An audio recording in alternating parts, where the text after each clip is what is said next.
just come over and we pass out Krispy Kreme by the dozen, you know? Wow. You know, and the same way, when you go down to New Orleans, those are staples in New Orleans. Pecan pralines, freezer for the year. I mean, there's places that, you know, mail order, they'll send it out to you. Right. Then the layered cake, all them colors, the rainbow. Yeah, I see the rainbow cake. I like it, Yeah, boy. that, you know, that right there, that just is, all these things I just shot you are as popular, if not more popular than the what you call it, the baguettes, The baguettes, okay. beignets. The beignets, okay. Yeah, damn. The pecan pralines is the most popular thing. Damn, what if we had that shit out here in California, my nigga? Ooh. I'm pretty sure somebody has it out here. Maybe, but I'm saying, but you know, like you said, you have to be looking for it in order to see it. You know what I mean? You ain't paying no looking for it. You know. No. Trust me. Like anything else, like free chicken and watermelon, nigga. How many signs do you got to put up in the hood to find people to find you that you got free chicken and watermelon? That shit gonna spread like wildfire. Nigga, what nigga? Especially that chicken, nigga. If it got that crispy, that. Oh yeah. I'm telling you, the best chicken other than Louisiana was Stevie's on the Strip. I never had that chicken. Man, I don't know what they would never tell you. I don't know what kind of motherfucking drug y'all put in here, but I'll be back tomorrow. Damn, it was like that? Man, the beans and the chicken and the rice. Like I used to tell them all the time, man. Me and my mama, it'd be like static. Are you going to that place on Crenshaw? I'm like, listen, do you want me to go to that place on Crenshaw? Well, can you, if you going that way, you stop playing games. You want some Stevie chicken? Yeah. And then when they moved on Ventura, which you were talking about the other day, yeah, I went on Ventura to get it. Do it still taste the same? Hell to the fuck yeah. But I guess they didn't last because they moved out of the hood. That part.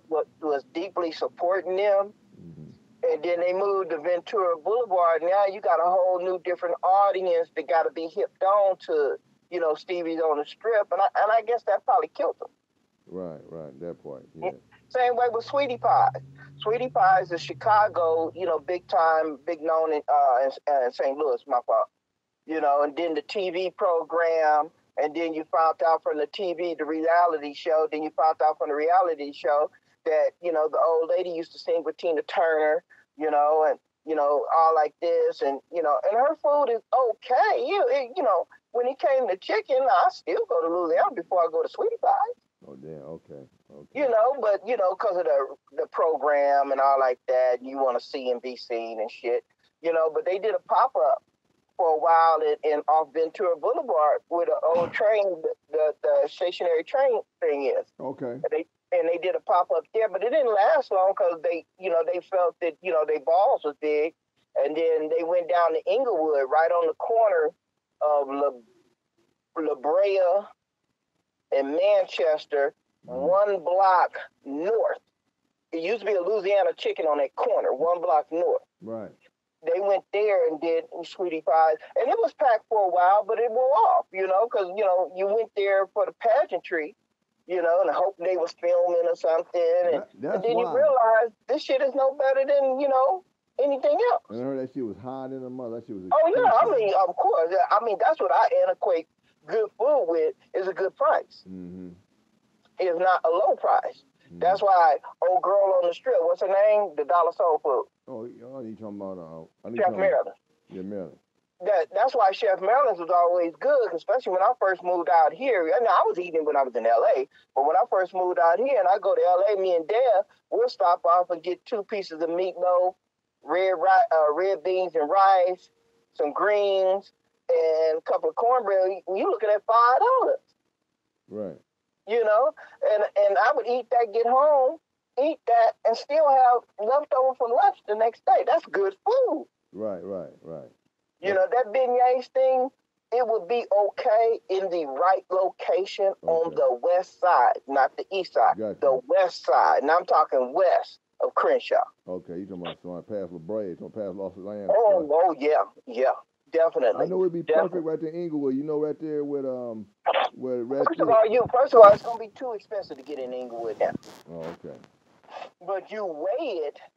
What you do is you weigh it against the price to sacrifice to stake a claim versus the people that's going to be coming to Inglewood now because of the stadium. Right. You know, now you would crack all day long because you got to understand that you don't get the weather I get. Okay. So the Rams or the Chargers, because you got to figure you got every Sunday. The stadium open every Sunday because of the Rams and the Chargers. So if you can find a spot that somebody will let you prop up at and have you a pop-up, you can rent a pop-up for like $7,500 a day. Okay.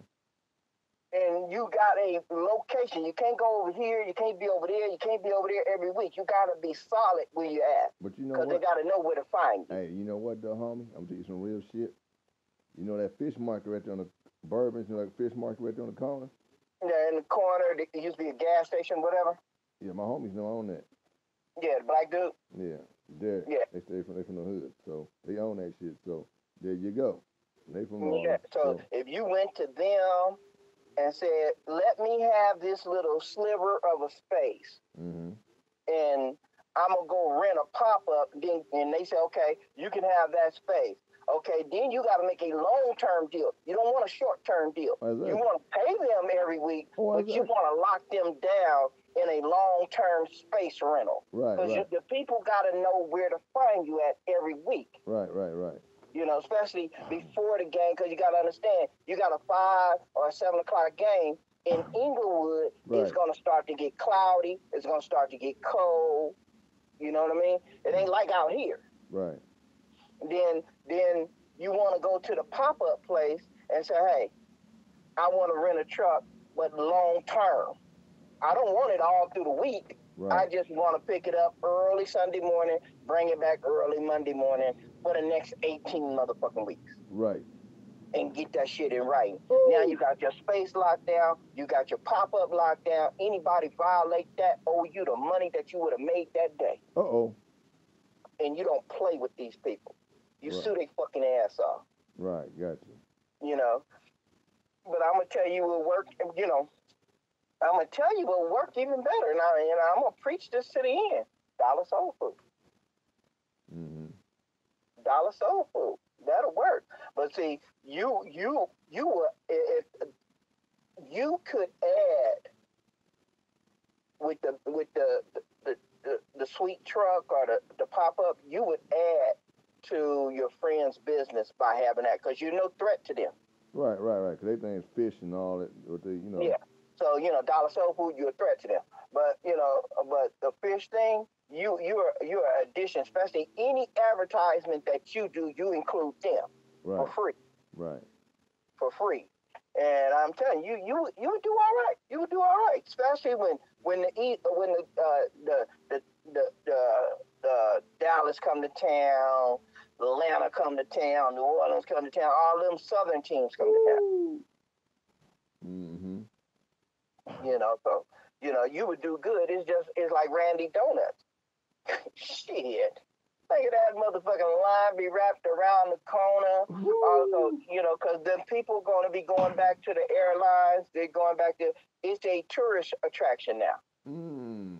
Ever since the shuttle went down and passed that motherfucker and stopped in front and took pictures, Toyota did the commercials right there over the freeway, having that Tundra pull that motherfucker across that freeway. All that day, Randy's is a tourist attraction. Randy was just a donut shop until the shuttle came.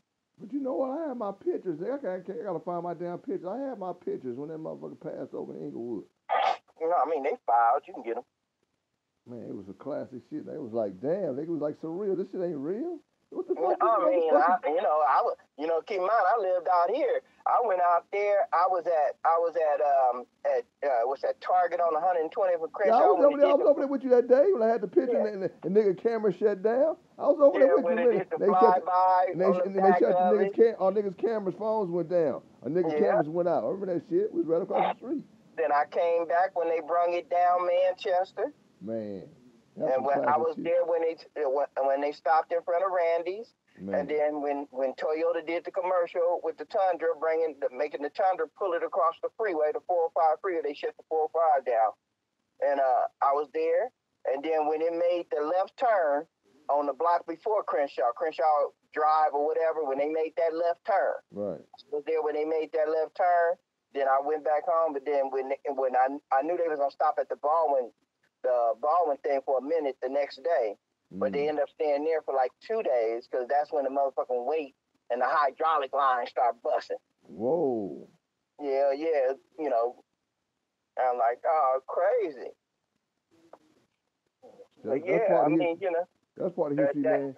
That's part of history, man. It's like a lot of people never witnessed that shit. Never knew it existed, but it was some real shit. Yeah, I mean, here it is. You seeing something you saw on TV up close and personal. Man, you know? Flying over your head. Think like, nigga, what? Well, I mean, just for the fact it flew over the city, and now you see it going down Crenshaw. Woo. You know, the motherfucker going down Crenshaw complete. They didn't take the wings off, none of that shit. No. You know, you looking underneath it, you seeing shit that your mind, you know, that just, you know, your mind just can't conceive that this motherfucker, let alone been in the outer space. Nigga, right here in your face. Yeah, and it then traveled back, and you just saw the shit on the news, the cartoon of the heat shield, because you didn't actually see no heat shield because they ain't got no goddamn camera on the outside of the damn section. You know, but now Elon Musk make the shit like a cartoon. Man, he having fun with it. That nigga, $84 million fun with it every time that motherfucker touch that space station. Nah, you know, that shit is just, you know, to me, I think the people don't appreciate, especially the people that live within golf. You know, you throw a golf ball to SpaceX. I don't think they appreciate what's going on right there on 128th and Crenshaw, though. That's some crazy shit going on over there, dog. Yeah, nigga, you see they built all them houses and built all them complexes, boy. Them condo looking, man, he got. Well, them smart motherfuckers gotta live somewhere. Just like Silicon Valley, nigga. You know, once all the computer tech start, you know, you gotta start building houses for these fools. You know, they gotta have a place to stay. Well, you know, you gotta build banks and shit, cause somebody gotta hold that money to Google just giving these $800 million. That's right, Chuck said somebody gotta, I like the way you said that. Somebody gotta hold that money. Everybody, somebody gotta hold that shit. And see now with the, you know, the properties and shit is going out of control. Silicon Valley pretty much done moved to Austin, Texas. Oh boy. Oracle moved to Austin, Texas. Elon Musk bought a city south of Austin, Texas, Boca Chica. He had his people go around, knock on the door. Hey, how you doing? I like your property. You want to sell it? And boom, boom. And he bought up 90% of all the fucking property before the people even knew what the fuck was going on. Well, that's gangster. That's gangster. Yeah. Well, the same thing he did in Hawthorne when he bought them houses. And then he was making that motherfucking thing underground. Yeah. Yeah, people like, I don't know what the fuck going on over there. You know, I don't know what the fuck going on. Come to find out, this motherfucker done bought a regular house, then put a hypertunnel under a regular fucking house. You pull up to the garage and pull your car in, go down 20 floors and shit, and pop up on the west side in like 2 seconds. He having fun. He having fun. But the point is, he's showing you how life could be. But it's like the internet. One of the best things that ever happened in your life, was the internet. But flip that coin, one of the worst things ever happened in your life was the internet. Yeah, on both sides, facts. On both sides. So it has to be managed. The internet, that we haven't caught up to the internet. The government haven't caught up to the internet. The internet is moving at lightning speed. Woo.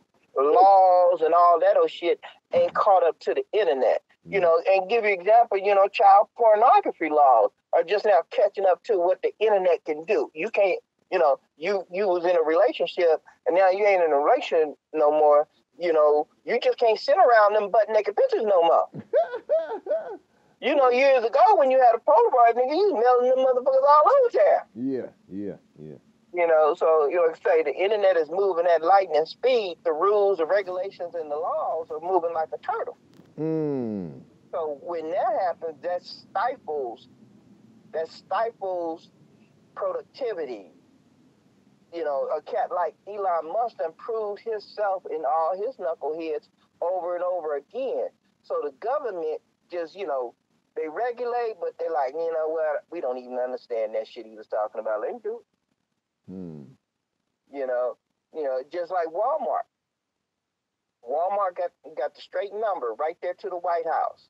When them hurricanes hit New Orleans and all like that, soon as they passed through, Walmart was on the phone to the government and said, hey, check this out, man. We're going to run some products in there and all like this. The government said, well, I tell you what, any motherfucking truck that says Walmart or Amazon can run all night, can weigh whatever it needs to weigh. Damn.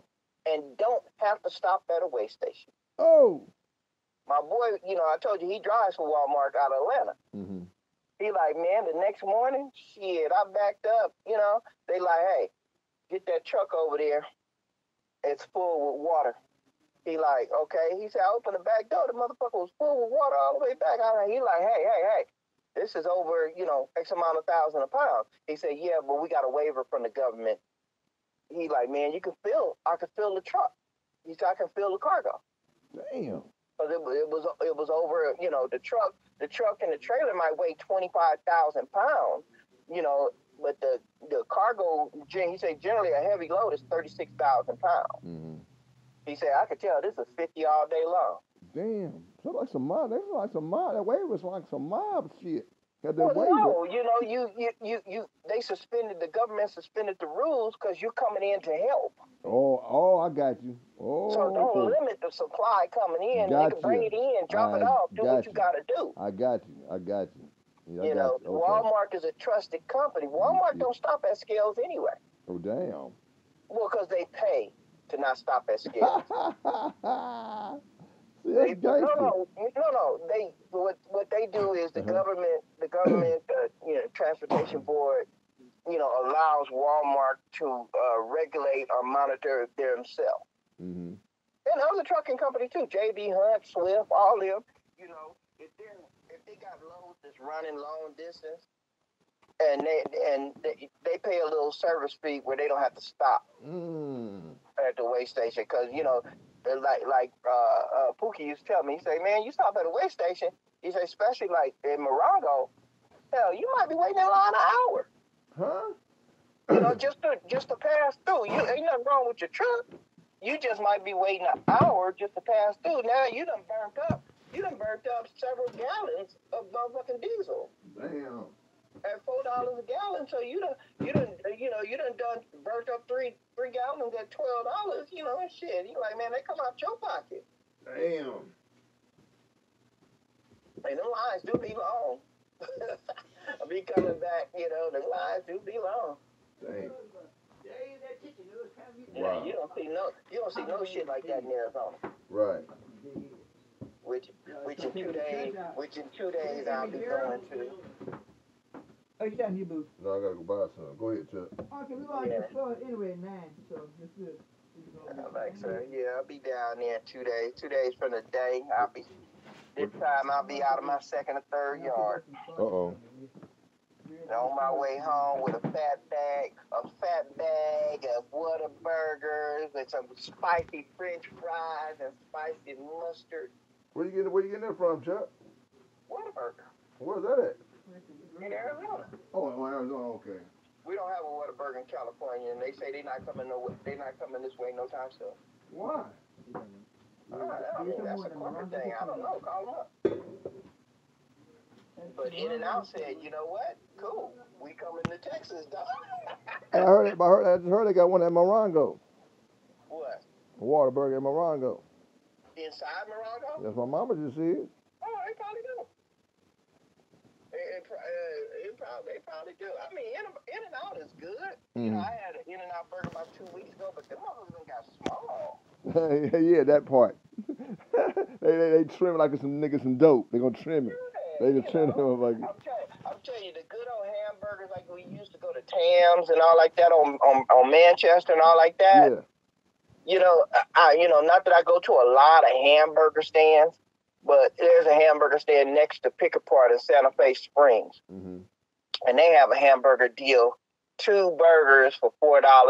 It's probably done gone higher, but $2 for $4. 2 burgers for $4, 2 cheeseburgers at that, with lettuce and tomatoes and mustard and the sandwich spread, and then they give you a little bag of peppers and all like that. Like, man, that'd be good eating. It reminds you of the old burgers back in the day. Mm. They throw a little toast on it, get a little brown. It reminds you of the burgers back in the day. Mm-hmm. Yeah. I haven't been over there in months. Wow. Man. But yeah, man. Like I said, that's a cool little idea, but you would have to do that to keep your prices, cool, and not only to keep your prices cool, to keep your overhead super low.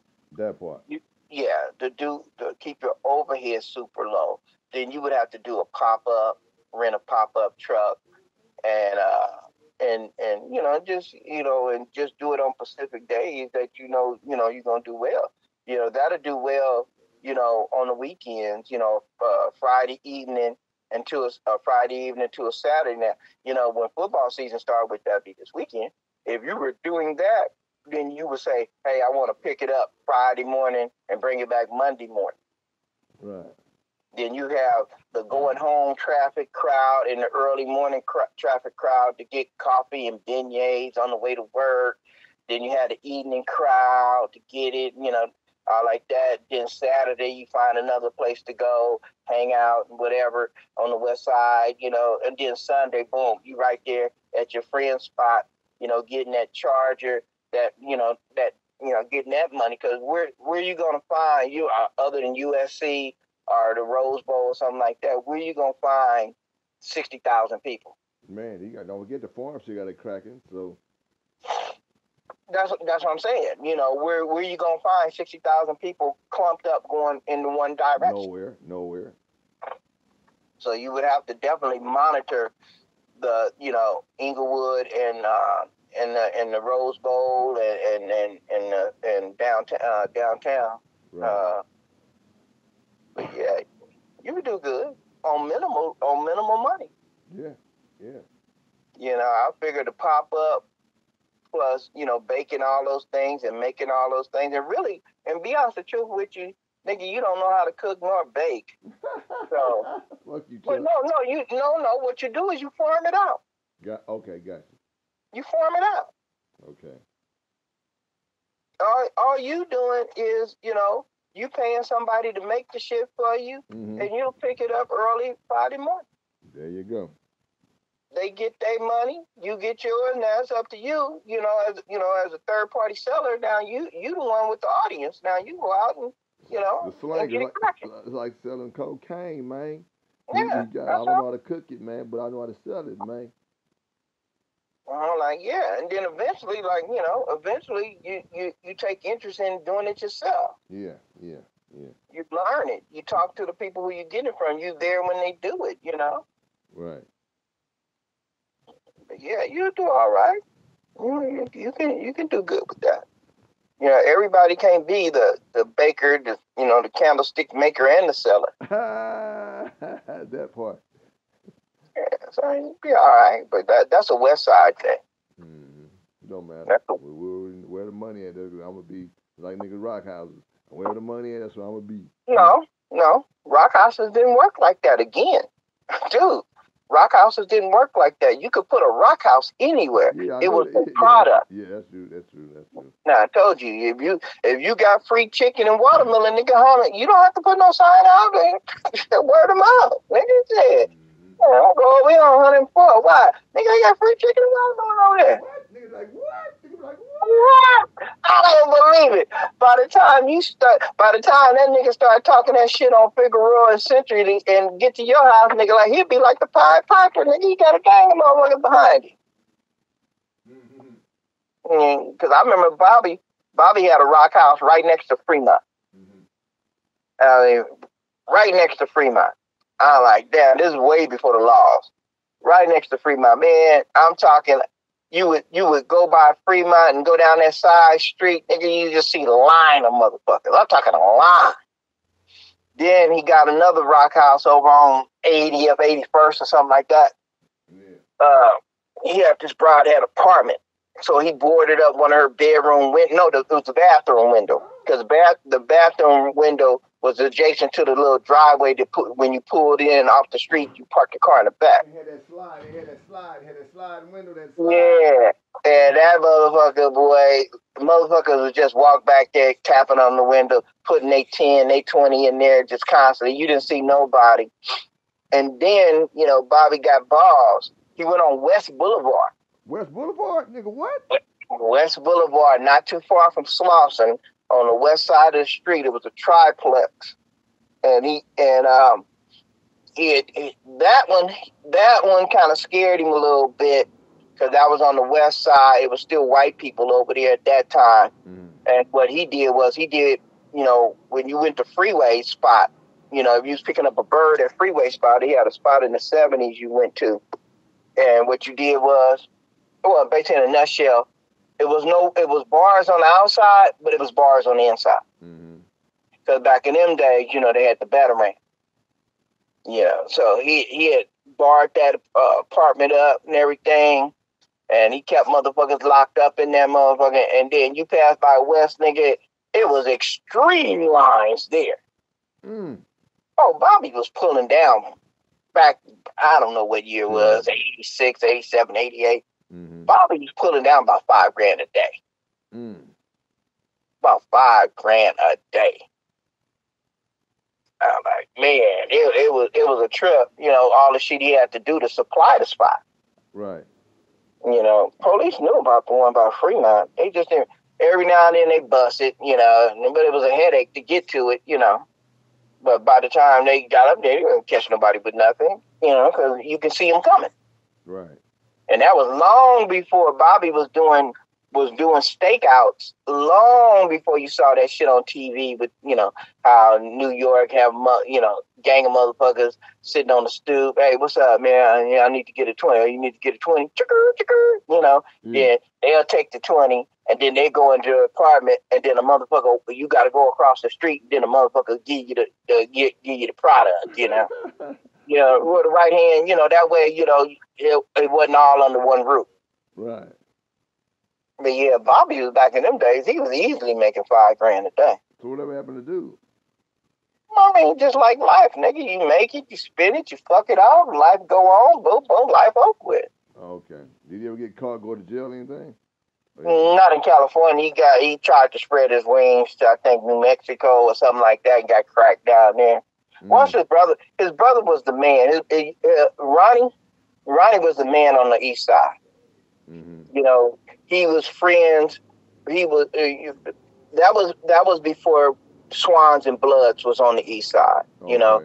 The east side was covered by another gang called Sloss and Rubber Band. Okay.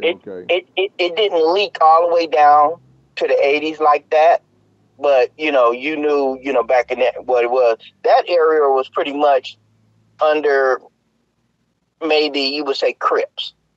Mm-hmm. But it wasn't like it is today with all the different fashions of gang banging and all like that. It was just Crips was the biggest thing. And he was friends with Freeway, straight up buddies. Okay. Straight up buddies, I remember when Freeway came over one time to his apartment. He had an apartment on 85th. And came over there and had a whole bird. And they microed the whole bird. Burnt that shit up. What? Burnt the shit up. Lost half of it. Wow. But, Freeway was getting it so cheap, it was on the experimental thing. Right. And I'll put it like this. This is how I knew it was. Rick story. Yeah. Yeah. It was so new to us, just like, like Wesley Snipes when Bagman or whatever brought him a little crack in the tube and said, this is the new thing. This is the new thing. See, Ronnie was a weed man on the west side, on the east side. Ronnie was a big weed man. Right. So, when Freeway brought that to him, he like, well, show me what you're talking about, and then they rocked up a whole one, and it went in 36, it came back, I think, 16. Oh. But it was a tight rock. Right after that, Ronnie had that up in his house, up in his apartment in a paper bag. and L.A., hit the house. Mm-hmm. And they got Ronnie for the weed.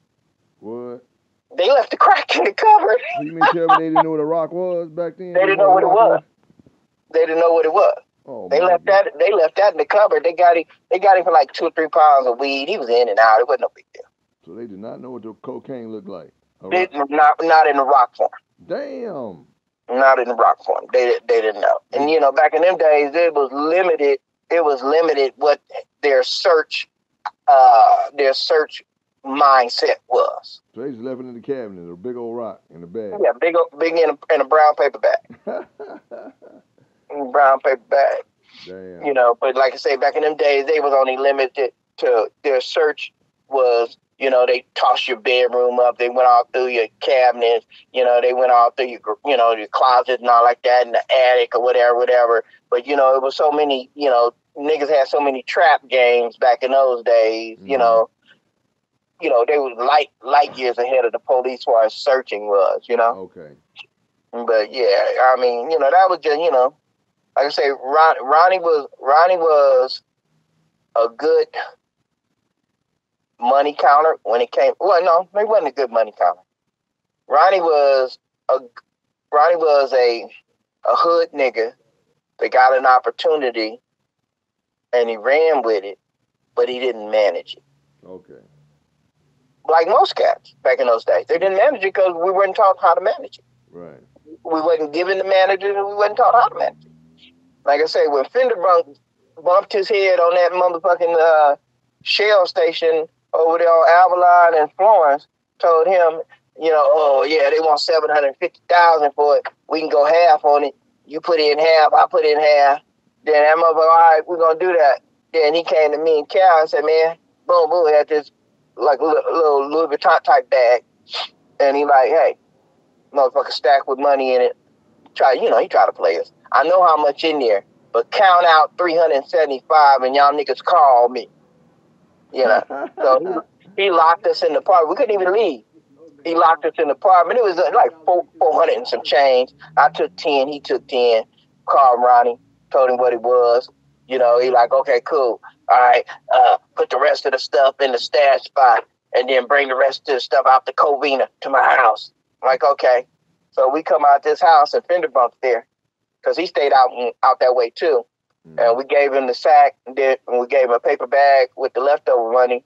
And then we gave him the bag with the $3.75. Right. And he gave Fender Bunk the $3.75. Couldn't find out the motherfucking gas station was $3.75. But he didn't know business, Right. He didn't know business like that. That nigga bought a brand new 308 Ferrari, nigga, in 87. Nigga didn't even know how to drive a stick. What? And he burnt the clutch out going to San Diego. Damn. Had to get it towed back. E&V transmission towed it back. Wow. Nigga, the clutch was like $5,000. Oh. Yeah. I'm like, man, that was crazy. He paid for everybody to go down to the Cool Jazz Festival. We stayed at the Renaissance. Was it Renaissance? The one that at that time was like a 2-bedroom apartment. The Residence Inn, that was it. Right. The Residence Inn. We all stayed at the Residence Inn. Me, him, Bobby, Cal, Hilton. Hilton was the enforcer. Hilton always had guns on him. Hilton stayed like matter of fact, Hilton used to work for Melvin. Anytime Melvin had a problem, he called Hilton. Hilton was a 6'7" big old nigga. So Melvin Butler? Yeah. Okay. Yeah, Hilton was the east side hitman. Okay. You had a problem with a motherfucker, they called Hilton. Right. It wasn't pretty when you see your ass cheeks got tight if you saw Hilton. Because you didn't know if you was on the menu. Wow, man. Yeah, man. Then the twins out of Carson, they were pretty cool. I like those cats. They was playboy motherfuckers. But Hilton got a reputation of just fucking niggas off. Back in the days. And your boy used to have the club Desi. Yeah, Desi had some problems too. Really? With Desi had some problems right there with at that time. By this time, Hoover, it was Crips, and then Hoover splintered off. And then if you went too much east down by Compton, Hooper down there, you had those kitchen Crips down there. Uh-huh. And the kitchen Crips were starting to be a problem. And I remember the story was I wasn't there, but I remember the story was Hilton came into the hamburger stand down there and like darted a couple of motherfuckers and killed them. Yeah, if I remember correctly, Hilton should have like 8 teardrops out of his eye, tattoos. Wow. But tell me about the story again. With your you said your uncle or your cousin from 60. What about it? When you talking about when they had jammed you up? I mean, when they were talking when you moved into the neighborhood and they told you couldn't stay here. What did they tell you again? Oh, that was the Swan niggas. They knew I came from. At that time when I moved there, I moved from Westchester. Okay. But my mother originally stayed on 85th Street. Right there between Main and Broadway. Right. But back in my day, I used to go up to Manchester Park, or go to 3Gs. You heard of 3Gs? What's that? What? You don't know about 3Gs? No, what's that? 3Gs used to be slot car track right there on Figueroa. And if you right behind that slot car track, other than the houses, was Manchester Park. It was right in line. Okay. Right in line with the pool. Oh, okay. And I used to go up to Manchester Park on the weekends, and and I would go to the at that time was the Crip meetings. Okay. So a couple of niggas kind of remember me from that time. So when I went over and moved over to Mom's house, when I moved from Westchester, them niggas like, that motherfucker, he from, I'm like, I'm from nothing, dude. I don't have no tattoos, no, but this person, that person, and but nevertheless, it was only a few of them, that was really kicking up dust and all like that. A lot of the other motherfuckers, they just let those niggas do the leg work and the shit talking and stuff. Right. Until, I talked to my cousin and they were stand up 60s. You didn't fuck with them. What was their name? How many cousins? Big Mike was one of them. Okay. And original OG. Original 60s. Okay. Niggas you don't fuck with because they got an army of these young niggas that's trying to basically get hopped in and get jumped in and all like that. Right. And I told him about the problem, and he came over with a gang of motherfuckers one day. Who, Big Mike? Big Mike?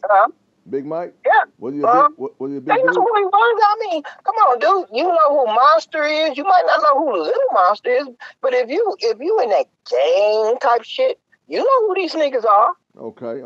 Cool. Swans ain't nothing but the little brothers, the so-called Bloods. Okay. Go ahead. And these niggas, half of them was punk motherfuckers anyway. Okay. So, when he came over with the army and shit, and, blue lowriders and shit, he still got his 63 here today, and he parking his shit in front of them on the opposite side of the street from where I stayed. Because, remember, if you sit on my porch, all the niggas will be on the perch across the street.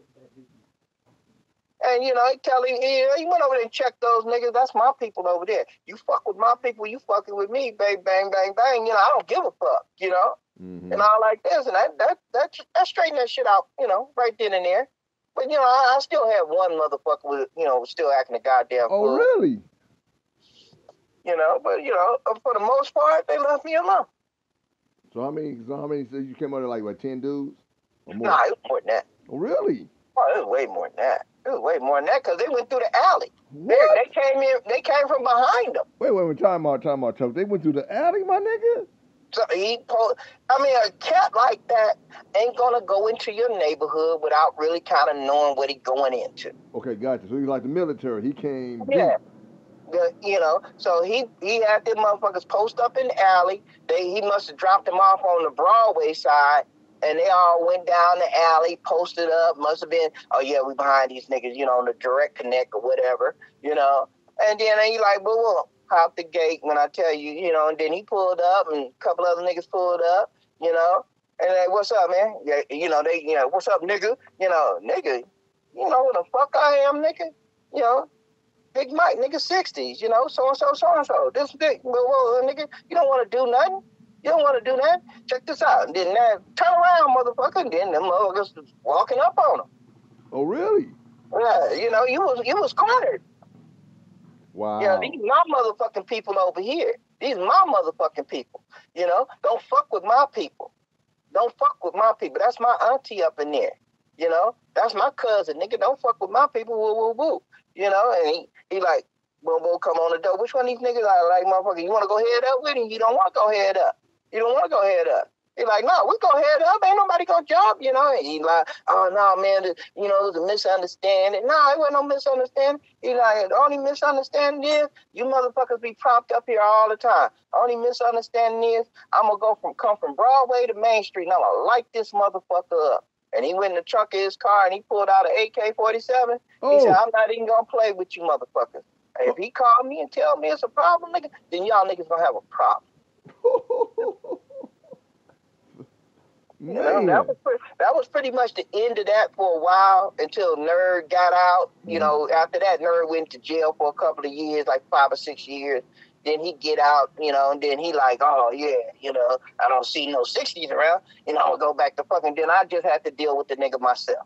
Right. You know, but other than that, you know, I didn't have no problems over there. Wow. But, you know, I wasn't no gang member. Right. You know, but I knew gang niggas though, because I grew up before it got popular. Right.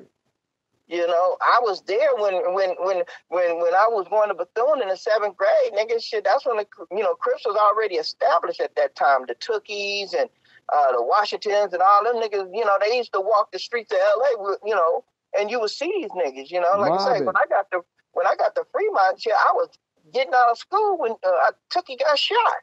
Oh, really? I saw it. Wait. Who shot him? You know? I don't know who was shot, but I think it wasn't the Baines brothers. I'm not sure, but he had a 22. Okay. And Tookie was just eating them motherfucking bullets. Huh? I mean, he never dropped to his knees, no nothing. You know, 22, you shoot a motherfucker with 22, it's just going to go in and seal the hole up, you know. Your problem is, with a 22, is where it went once it got into your body. That's going to be the hard part. X-rays and all that. They got to cut you back open, got to dig and find the motherfucker and hope it didn't tear up no shit on the inside. Right. So you mean tell me, so hold up. So did you actually see him shoot him or Tookie was laying on the ground? So what you actually... No, Tookie never went to the ground. He never even took a knee. What?